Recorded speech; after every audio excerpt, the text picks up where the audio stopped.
Maunlad na Pilipino. Pagtalakay sa iba't ibang pamamaraan sa kaunlaran ng kabuhayan. Maunlad na Pilipino sa 702 DZAS Radyo TV.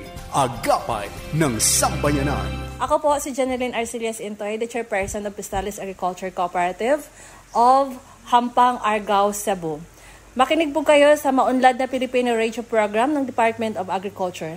Dito lamang sa 702 DZAS. Suportahan po natin ang mga Pilipinong magsasaka at mangingisda. Ella Arsiaga. Para sa Maunlad na Pilipino sa 702 DZAS FEBC Radyo TV. Agapay ng Sambayanan.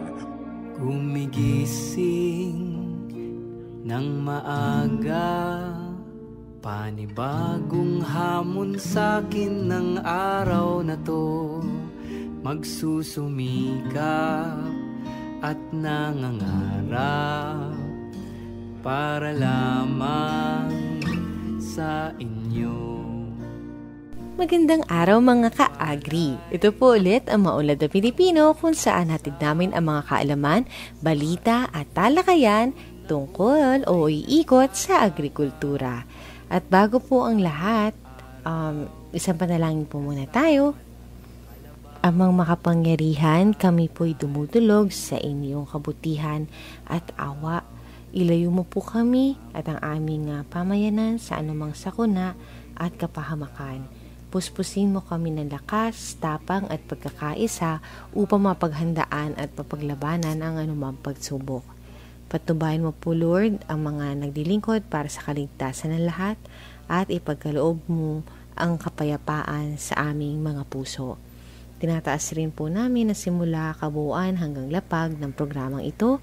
Ito po ang aming dalangin sa matamis sa pangalan ng inyong anak. Amen. At para sa salita ng karunungan, maging inspirasyon sa iba, ang iyong kwento ay mahalaga. Magandang umaga po! Kamusta po kayo? Ako po si Ella Arsiaga. Ngayon po ay araw ng Sabado. Once again, thank you Lord for this new day, September 27, 2025. Welcome po sa Season 7, Episode 39 ng Maunlad na Pilipino dito sa 702 DZAS FEBC Radio TV, Agapay ng Sambayanan. Sa mga kakatunin pa lamang po sa ating pong palatuntunan, ay accessible po tayo via online streaming ng dcas.febc.ph. Ganyan din po sa pamamagitan ng Facebook sa 702 DZAS FEBC Radio TV Facebook page. And of course, mga nakikinig po sa kanilang mga radyo sa talapihitang 702 po tayo sa AM band. And of course, nais po namin batiin na magandang umaga ang mga sumusunod na individual. Sa panguna nga po ni Ma'am Helen Arellano. Good morning po, Ma'am Helen, na nag-iwan po ng kaniyang mensahe. Good morning, Maunlad na Pilipino. At sa lahat ng farmers, ingatan po kayo palagi ng Diyos at mga fishermen. Ayan, at nawa wag pong mapinsala or maging mapaminsala siguro po yung ating mga bagyo. Good morning po, Maunlad na Pilipino. Magandang umaga rin po sa inyo. Nag-iwan din po ng mensahe si Ma'am Marichu Estilon. Ayun. Okay. Mayroon pong online class na, kumbaga, inquiry po dito. Hindi ko sure kung sa amin pong mga available na, malamang related po ito sa ating nakaraang panauhin. Sila po ay hirang pa po sa Caraga region, yung pong ating mga proponents for the Trece Plus program. Maaari po tayong magtungo sa mga official channels. Marami po mga siguro, kung kayo po ay nasa Region 4A, baka pwede po tayo makapag-ugnayan sa ating Regional Field Office. Pero din pong ATI Regional Training Center sa Calabarzon. So, kung kayo po ay interested na maging part po ng kanilang mga offerings, pwede po tayo mag-inquire sa kanila, or yung someone po na pwede po mag-assist sa inyo para hindi po kayo mapagod sa pagpunta. They can ask po siguro yung ating himpilan kumbaga yung station, yan, yung station din po, yung RTC, yun pong Regional Training Centers. Parang ano din po kasi applicable din, pero parang naisip ko na sa radio program nga po pala tayo. So, para medyo ako dun sa part na yun. So, yun po, I'm sure marami po tayong makukuhang impormasyon dyan. Lalo na po at napakaganda po ng inyong mensahe. Ito po yung nagpapabatid sa atin na kayo po ay talagang interested. So, thank you so much po. Good morning din po kay Ma'am Dulce Alicante. Magandang araw po, Miss Ella, at sa mga nakikinig ng MNP. God bless. Yun, si Ma'am Leonida Tela sa Cadarubio. Good morning, Ma'am. Ayun, nakatune in po sa kanyang PM radio mula umaga hanggang gabi. Mula po kay Ma'am Lina Kahukom. Good morning po, Maulad na Pilipino. God bless po. Thank you so much po. Yan, mula po kay Ma'am Felicidad Kaidik Madrideo si Espiritu. Good morning po, Lord. Yan, good morning po, Lord. Thank you po, Lord, for beautiful morning. Every kissing is a blessing. Amen. Ayun nga po. And maganda umaga po kay Sir Ronald Young. Have a good and godly Saturday morning, everyone.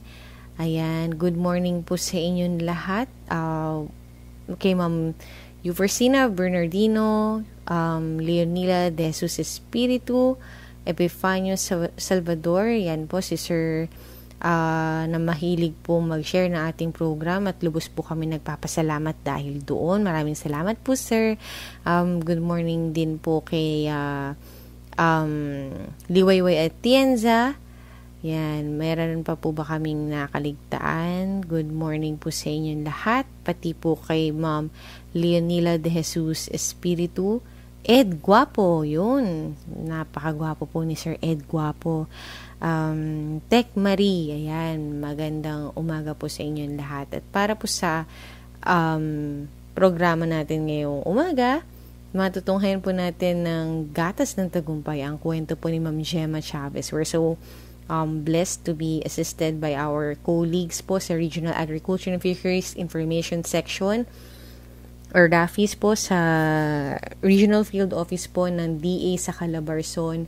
Maraming salamat po Sir Darren, Sir Brian, sa lahat po na bumubuo ng ating mga information team, or section nga po, ang ating RAFIS sa Calabarzon. Thank you so much for this part of our interview at sa ating AgiTrends team, sa ating DA Calendar team, lahat po ng mga team na involved dito sa ating panayam na ito, sa lahat po ng mga tumulong din po sa ating panauhin na makamit po yung ating tinatawag na success. Yan po yung kanyang success story po ni Ma'am Gemma Chavez, ang may-ari ng GG Win Dairy Farm na matatagpuan po sa Sariaya sa Quezon.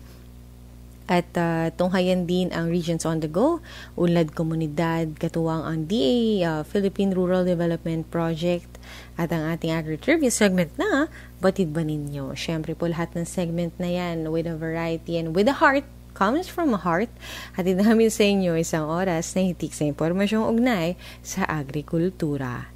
At sa bahaging ito, narito naman ang ating mga kasamahang farmcasters para sa Regions on the Go.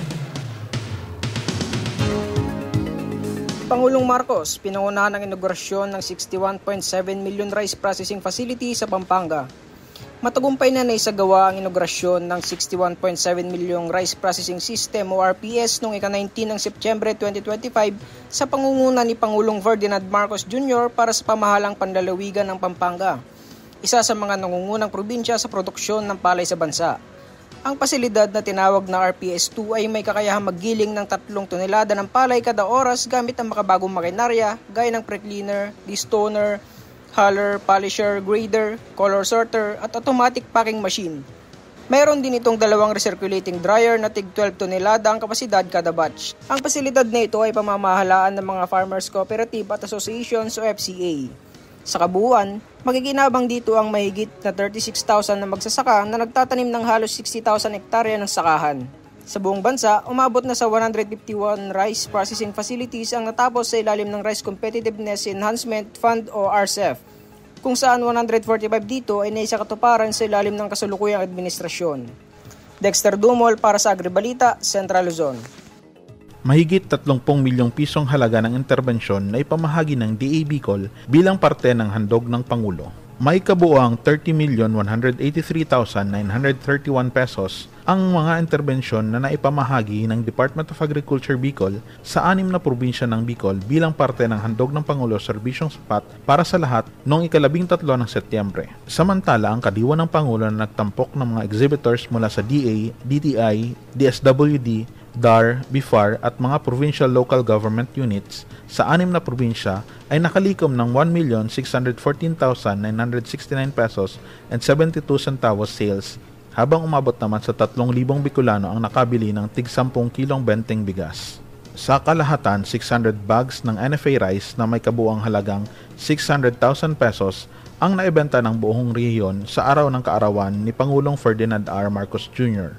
Sa Albay, 2,739,022 pesos ang kabuang interbensyon na nakuha ng 8 grupo ng magsasakang albayanos, kabilang ang CFIDP Cacao Nursery Project, 144 units garden tools, 10,000 pieces crafted pili, 20,000 kilos organic fertilizer at 12 stingless bee colonies. Sa Camarines Norte, 3,991,244 pesos ang kabuuang suportang nakuha ng 14 na grupo ng magsasaka mula sa DA Bicol. Kabilang na ang 976 bags ng inorganic fertilizer, 2 CFIDP Cacao Nursery Projects, 2,500 pieces crafted pili, at 5,000 bags organic fertilizer. Sa Camarines Sur, 13,159,820 pesos ang kabuuang interbensyon. 7,014,000 pesos ay Rice Farmers Financial Assistance para sa 102 na magsasaka ng palay na tumanggap ng 7,000 pesos bawat isa. 6,145,820 pesos naman ay nakuha ng 20 grupo ng magsasaka na tumanggap ng 12 stingless bee colonies, 6,000 pieces crafted pili, 12,000 kilos organic fertilizer, 3 units CFIDP Cacao Nursery Project at 1 unit indoor cultivation system na nagkakahalaga ng 2.8 million pesos. Sa Catanduanes, 2,984,323 pesos ang natanggap ng 11 grupong ng magsasaka, kabilang ang solar-powered irrigation system, vermicomposting shed, 12 stingless bee colonies, grass cutter, vermi brewer, feed pelletizer at multi-tilling machine. Sa Masbate, 4,684,522 pesos ang kabuang suporta na natanggap ng 6 na grupo ng magsasaka, kabilang ang 3 million pesos combine harvester para sa mais, 2 units corn husker sheller, walking type agricultural tractor, vermi brewer at CFIDP Cacao Nursery Project. Sa Sorsogon, 5,436,022 pesos and 26 centavos ang kabuang halaga ng interbensyon sa 2 grupo ng magsasaka at Rice Farmers Financial Assistance o RFFA para sa 375 na magsasaka ng palay. Kasama rin sa mga ipinamahagi ang mahigit 10,000 kopya ng IEC materials o babasing pang-agrikultura. Ito po si Mil Pasumbal, nag-uulat para sa Rafis Bicol. Upang matulungan ang National Food Authority or DNFA sa kampanya nito na ibinta ng mga magsasaka sa naturang ahensya ang kanilang mga harvest na palay, isinasagawa ng DA Caraga ang media briefing ng palay procurement. Sa panguna sa Regional Agriculture and Fisheries Information Section o RAFIS, DA Caraga, naging panauhin sina NFA Caraga Acting Regional Manager Antonio Rosario Lagrimas II at Operations Officer Vincent Albia, kasama ni DA Caraga Regional Executive Director Arlan Mangilin. Napag-alaman kay Albia ng NFA ay bibili ng palay mula sa mga lokal na magsasaka sa halagang 23 hanggang 30 pesos bawat kilo, dry and clean. Ang kanilang specific farm gate price ay papalabas 1 beses bawat linggo, batay na rin sa desisyon mula sa kanilang central office. Sinabi ni Albia na di muna sila nakafocus sa pagbili ng weight palay dahil sa kakulangan ng drying facility na kung saan isa ito sa kanilang priority na ipapatupad sa hinaharap. Ito si Aurel Reyes sa Department of Agriculture, Caraga Region, ang inyong tagapagulat. Bumisita ang Regional Project Coordination Office ng Bangsamoro Autonomous Region in Muslim Mindanao RPC o BARM sa tanggapan ng Special Geographic Area Development Authority o SGADA upang ipakilala ang Philippine Rural Development Project o PRDP Scale Up at ang mga oportunidad na maaaring makuha ng komunidad sa Special Geographic Area. Sa nasabing courtesy visit, nakipagpulong ang delegasyon ng RPCO BARM kay ESGADA Deputy Administrator Hamid E. Bayaw upang maikling ipaliwanag ang mga layunin at pangunahing bahagi ng PRDP. Tinalakay din kung paano makikinabang ang mga bayan sa SGA sa mga sub-projects sa ilalim ng PRDP Scale-Up. Nagkasundo ang magkabilang panig na magdaos ng mas malawak na pagpupulong kung saan tatalakayin ang mga technical na detalye, proseso at gabay para sa mga local government unit at iba pang stakeholders. Malugod na tinanggap ni Deputy Administrator Bayaw ang pagbisita at nagpahayag ng positibong pananaw sa potensyal ng PRDP Scale-Up na matugunan ng mga tagal ng pangangailangan ng 63 barangay sa SGA, lalo na sa larangan ng infrastruktura, kabuhayan at akses sa pamilihan. Ipinangako rin niya ang buong suporta ng ESGADA sa RPCO BARM, lalo na sa pagmomobilisa ng mga lokal na opisyal at komunidad para sa nakatakdang malawakang pagpupulong. Ang nasabing courtesy visit ay bahagi ng patuloy na pagsusumikap ng RPCO BARM na maabot ang mga lugar sa rehiyon na hindi gaanong nabibigyan ng pansin. Ang pagbubukas ng PRDP para sa komunidad sa SGA, layunin ng proyekto na palawakin ang saklaw ng suporta mula sa pamahalaan at maitaguyod ang inklusibo, value chain-oriented at climate-resilient na kaunlaran para sa mga pinaka-vulnerableng lugar sa rehiyon. Maparaming ani at kita, Serbisyong Bangsamoro, Vladimir Ismael, nag-uulat. Maunlad na Pilipino sa 702 DZAS Radyo TV, Agapay ng Sambayanan. At sa umagang ito, mga kasama po natin, kagaya na nabanggit natin kanina lamang na nagbukas po yung ating programa, ang owner po ng GG Win Dairy Farm sa Sariaya, Quezon. At para po ito sa kwento ng ating tagumpay, or specifically, gatas ng tagumpay. Ito po ang kwento ni Ma'am Gemma Chavez. Maraming salamat po, Ma'am Gemma Chavez, sa pagpapaunlak sa amin ngayong araw na ito. At kinagagalak po namin na makasama kayo para po sa ating panayam. At makilala pa po kayo ng lubos. Paano po ba kayo nagsimulang mag-alaga ng hayop? Ako po ay kasalukuyan taong 1997, nagtatrabaho po ako sa Kapitolyo. Nang nabasa ko po yung Agri Magazine, na yung kabarangay ko po ay kumikita po ng milyon sa larangan po ng pag-aalaga ng gatasang baka.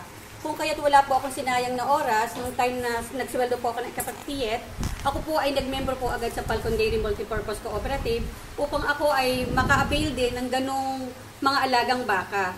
So, pinalad naman po ako after po ng 2 months, ako po ay tinawagan nila at meron na pong programa ang ating National Dairy Authority ng Animal Loan.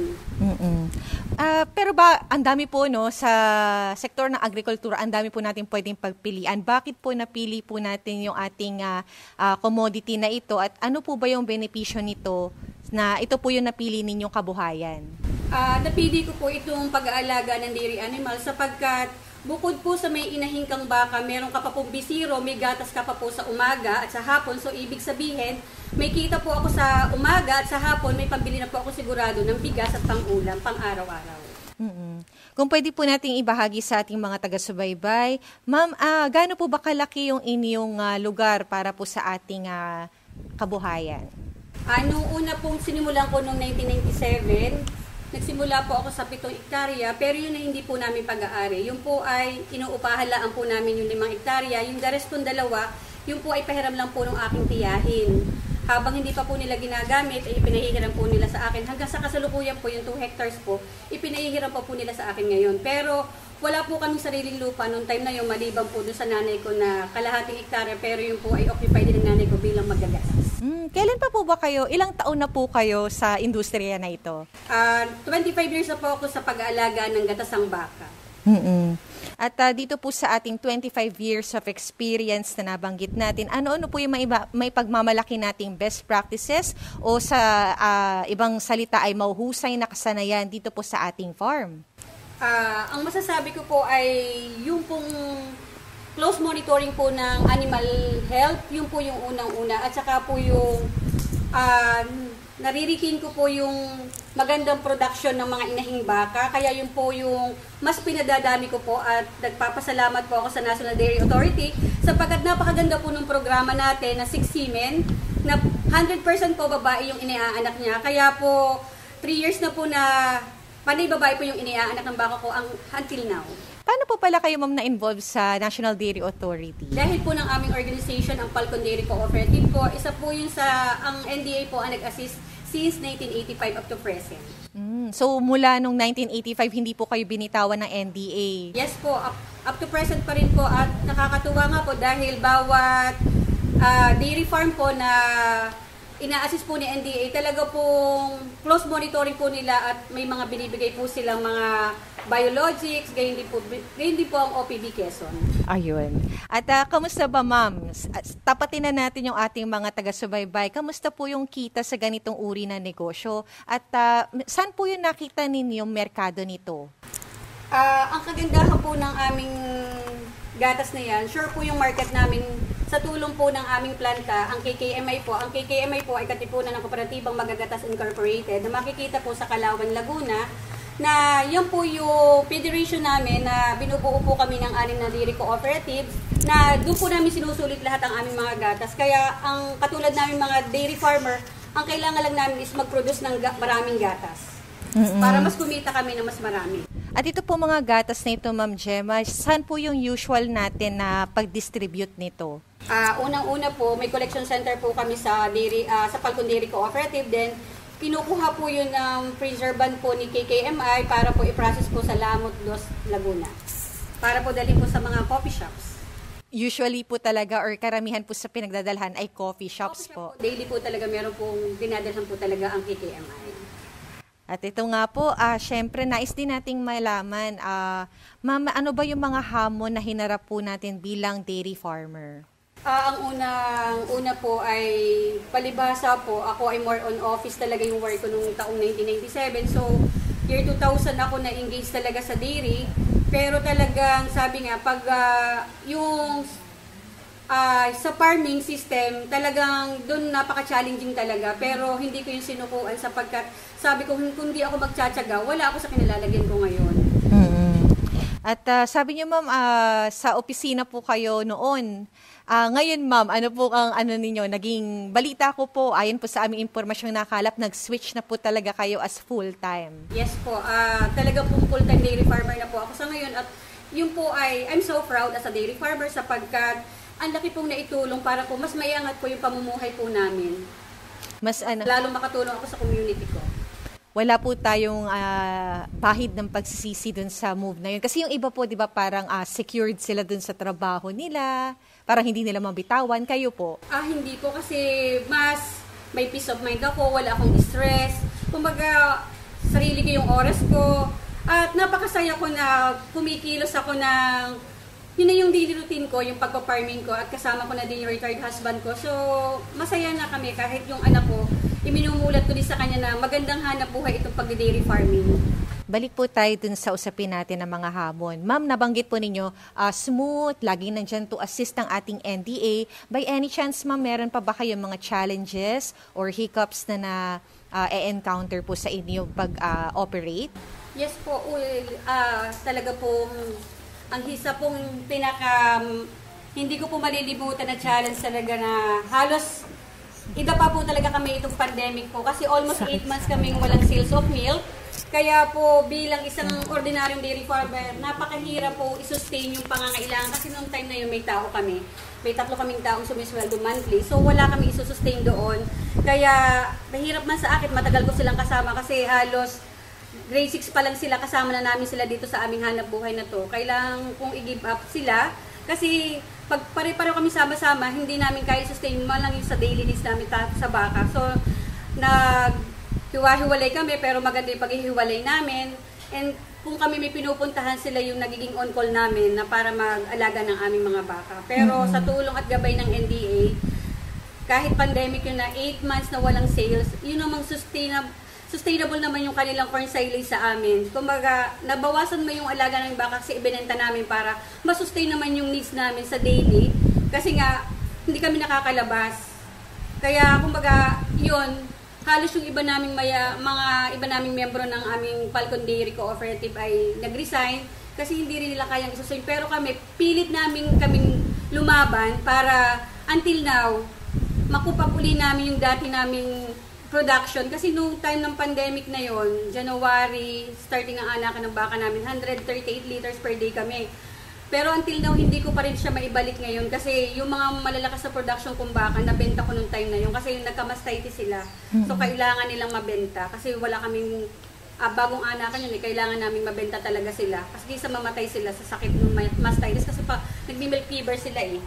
Ito na po, nabanggit natin yung mastitis natin, which is a common po na disease na maririnig natin sa ganitong klaseng industriya.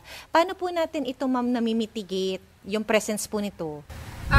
Sa kasalukuyan naman po, wala na po kami ngayong ano kasi basta maganda yung procedure ng paggagatas mo, AM, PM, may iiwasan mo yan. At saka ang tuluyang paggamit ng betadine after milking at post-milking, talagang napakaganda nun. Kaya kumbaga, kaya lang naman kami nagka-mastitis ng through pandemic, talagang hindi namin ginagatasan AM, PM kasi aanin namin yung gatas, itatapon lang namin, sayang.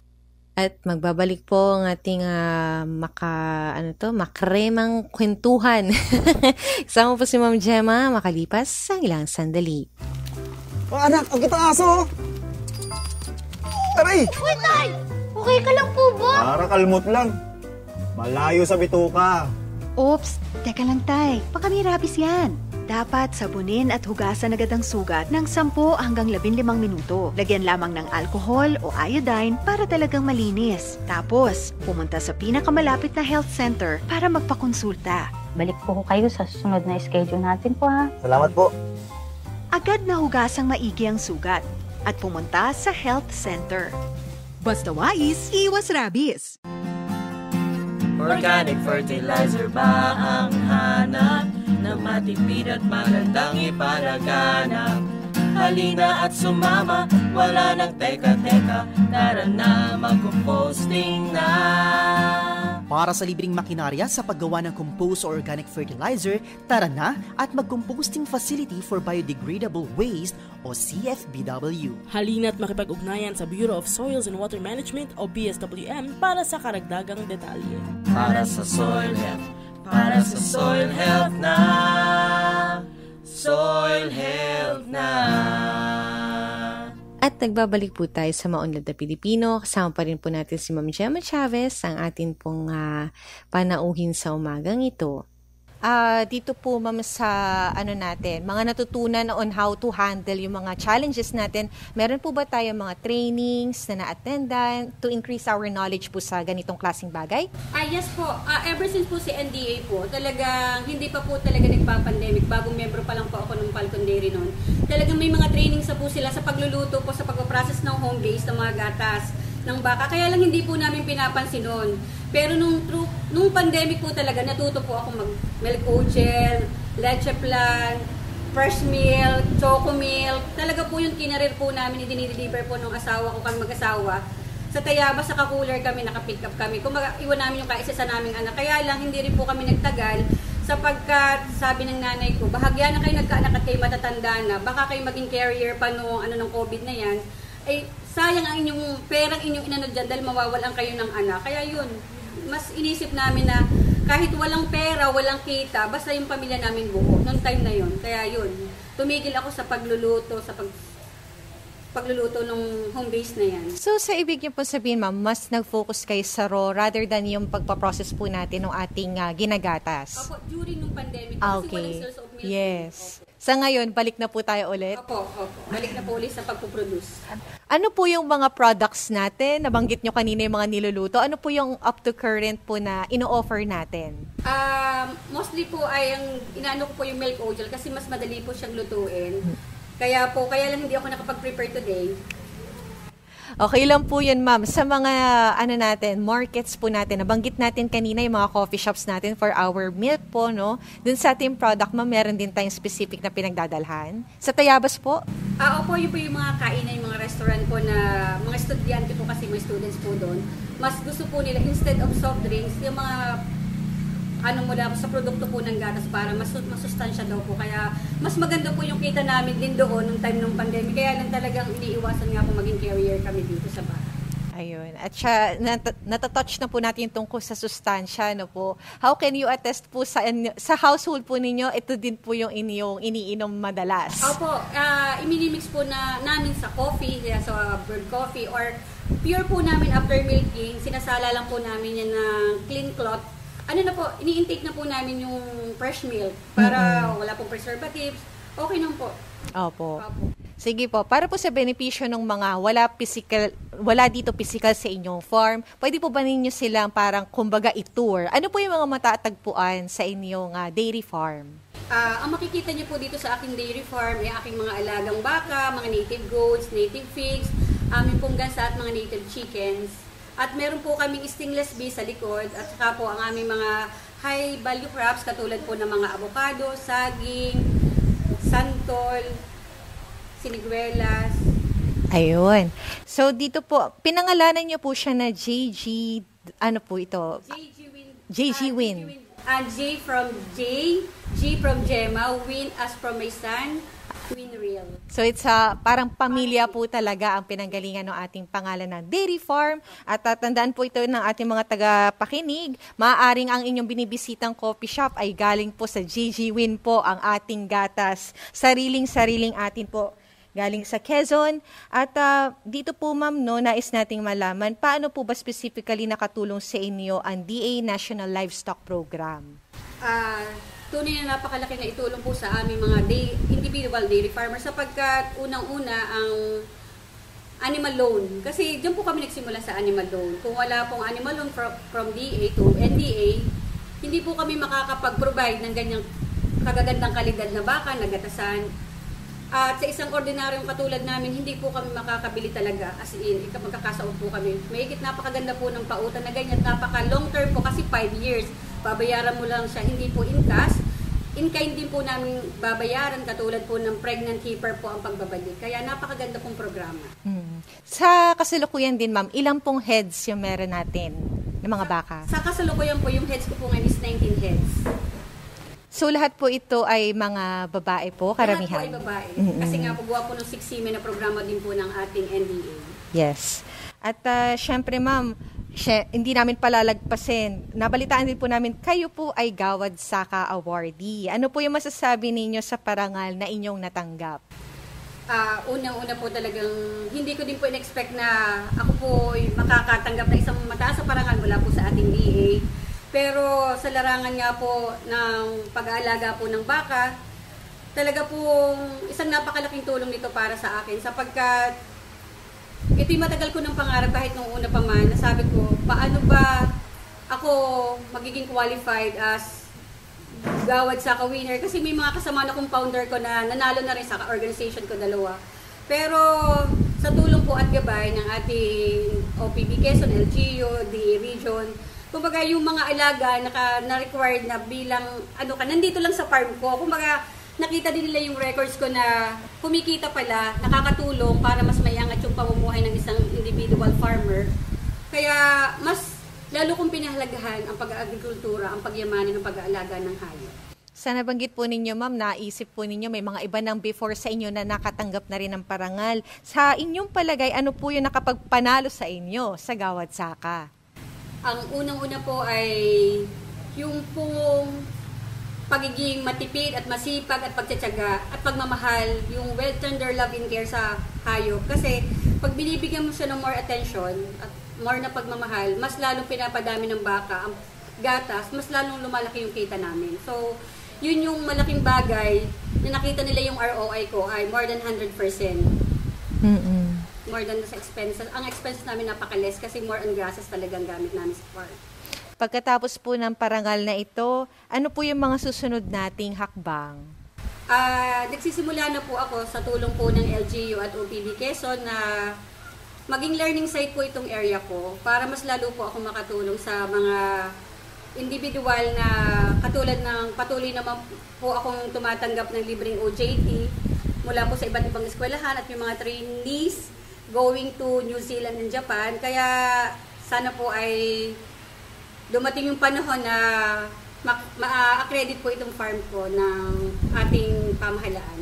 Ayun. So, hindi pa nagtatapos sa pagkamit ng parangal na ito. Ano po yung masasabi ninyong mensahe po para sa ating DA National Livestock Program?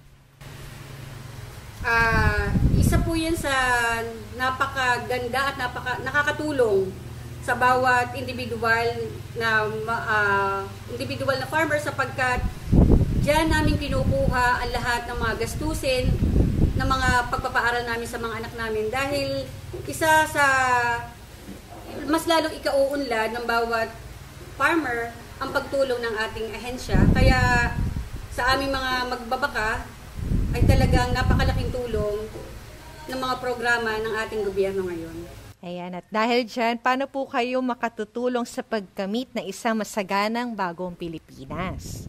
Ang pananatili po ng pag-aalaga ng mga healthy baka para makapag-produce din po ng healthy gatas, masustansyang gatas para po sa milk feeding po. Kasi po ang aming pong federation ay lagi may milk feeding to DSWD.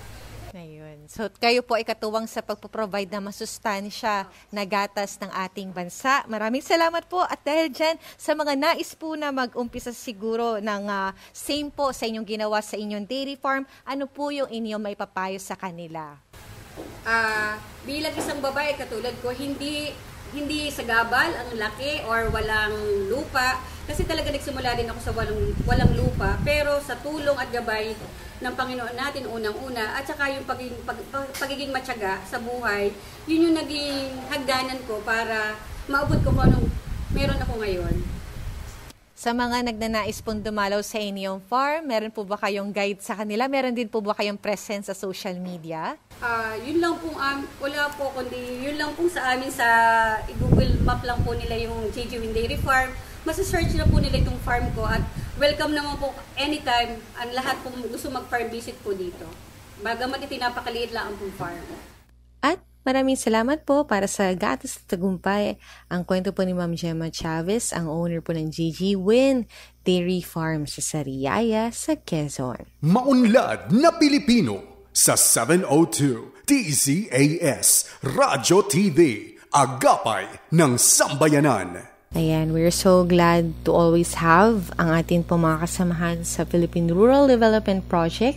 Ito po ang Unlad Komunidad o UK at sa araw na ito makasama natin si Ma'am Julie Ace Brandon R. Paraw, Information Officer po na sa PRTP, Info Ace, and PCO. Ngayong umaga sa Unlad Komunidad, tampok natin ang naging matagumpay na National Agri-Fishery Investment Forum o NAFIF 2025 na pinangunahan ng Department of Agriculture Philippine Rural Development Project Scale-Up mula ika-16 ng Setyembre hanggang 17 sa Palasyo de Maynila sa Malate.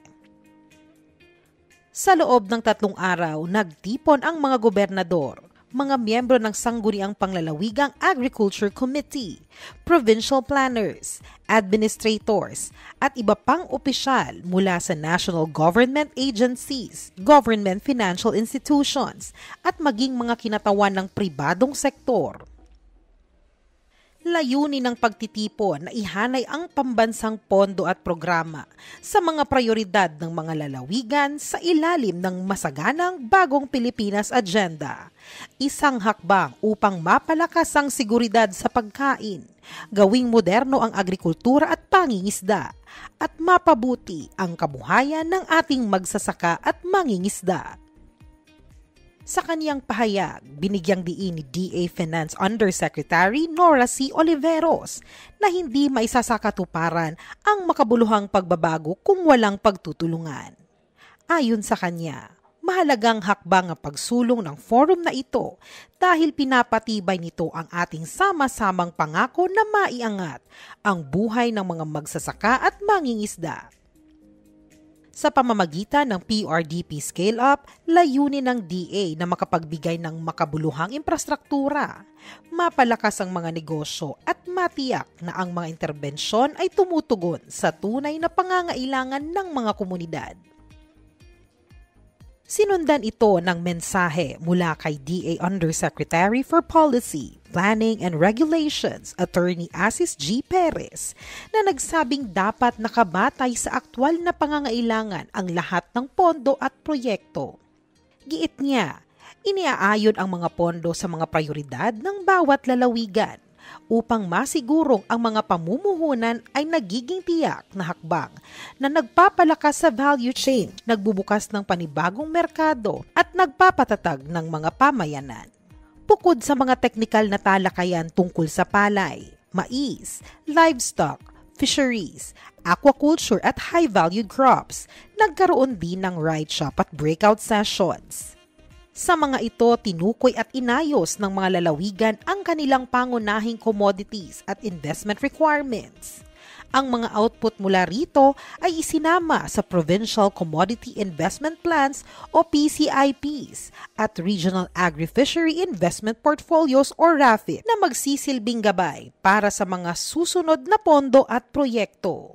Naging tampok din sa forum ang mga exhibit at product displays mula sa proponent groups at PRDP beneficiaries, kung saan ipinakita ang mga matagumpay na proyekto at inisyatiba na nakapag-angat ng lokal na agribusiness at kabuhayan sa kanayunan. Sa huli, pinagtibay ni Agriculture Secretary Francisco P. Tiu Laurel Jr. na ang lahat ng programa ng DA ay dapat may pangmatagalang pakinabang at nakasentro sa mga komunidad. I want to emphasize that the DA is fully committed to carry forward these agreements and priorities identified in this forum. The work does not end here. From planning, we move to implementation. From discussions, we move to investments that will bring real impact to the lives of our people. Through PRDP, we continue to provide support for roads, bridges, trading posts, cold storages, logistics, and other facilities that connect farmers to fisher folks to the markets. We will strengthen enterprise development so that communities can create value, increase income, and build resilience. And we will invest in knowledge, capacity, and digital tools that empower the leaders to make sound, data-driven decisions. Nagtapos ang NAFIF 2025 sa isang ceremonial signing of commitment ng provincial leaders at DA officials bilang simbolo ng kanilang pagkakaisa para sa pagpapatupad ng PCIPs at RAFIP. Ang pagkakaisang ito ay nagsisilbing daan upang maisalin ang mga plano tungo sa tunay na benepisyo para sa ating magsasaka, mangingisda at pamayanan.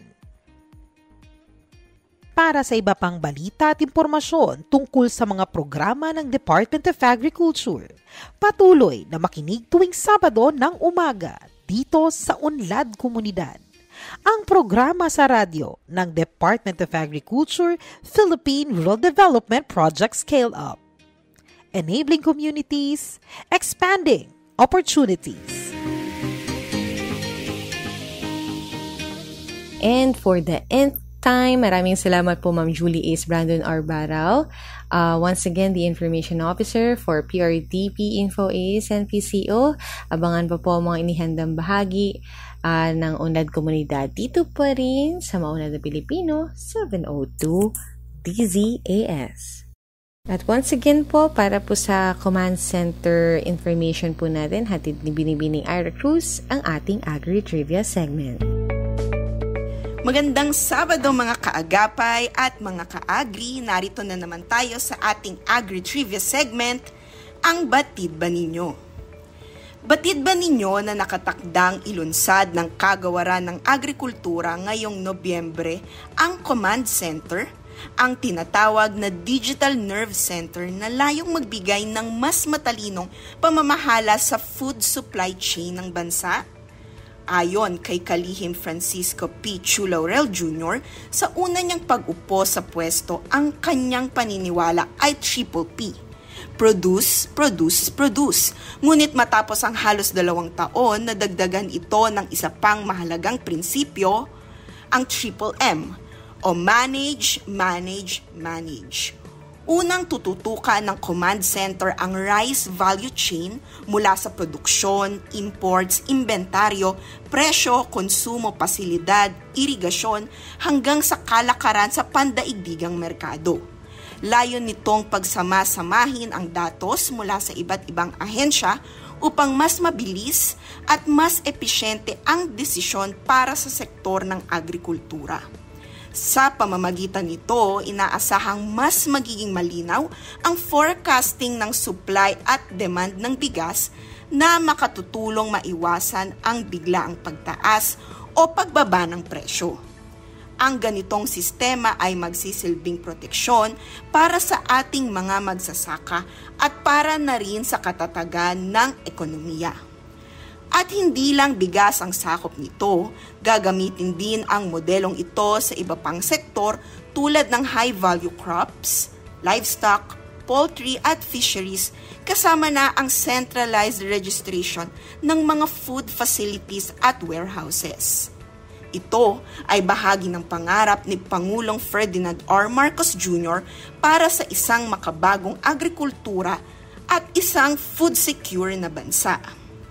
Muli, ito po si Ira Cruz at iyan ang Batid Ba Ninyo. Muli maraming salamat po sa oportunidad na kayo ay aming mapaglingkuran. Ang Maunlad na Pilipino po ay programa pang radyo hatid sa inyo ng Department of Agriculture and Fisheries Information Division. At ilan po siguro sa mga pwede naming maibahagi sa inyong gawain ay ang ating nalalapit na information kaugnay ng National Statistics Month. So this year po yung ika-36 po nila na na pagdiriwang nito, and that will be for the next month. Ang bilis po no, October na kaagad. So yun po, meron din po tayo sa ating DA family. Ayan. Actually, lahat naman po ng ating mga NGAs or national government agencies, meron po tayong support dyan. Pero just to begin, po tayo marami tayong events din na na-cover or parang naumpisahan for the month of September. Parang a mini month that was.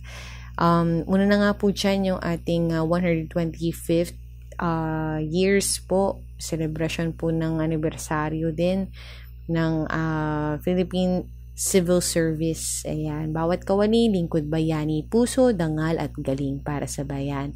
Atin din pong suporta sa Department of Social Welfare and Development ang Social Protection Month, celebrating social protection in the Philippines, progress and future directions.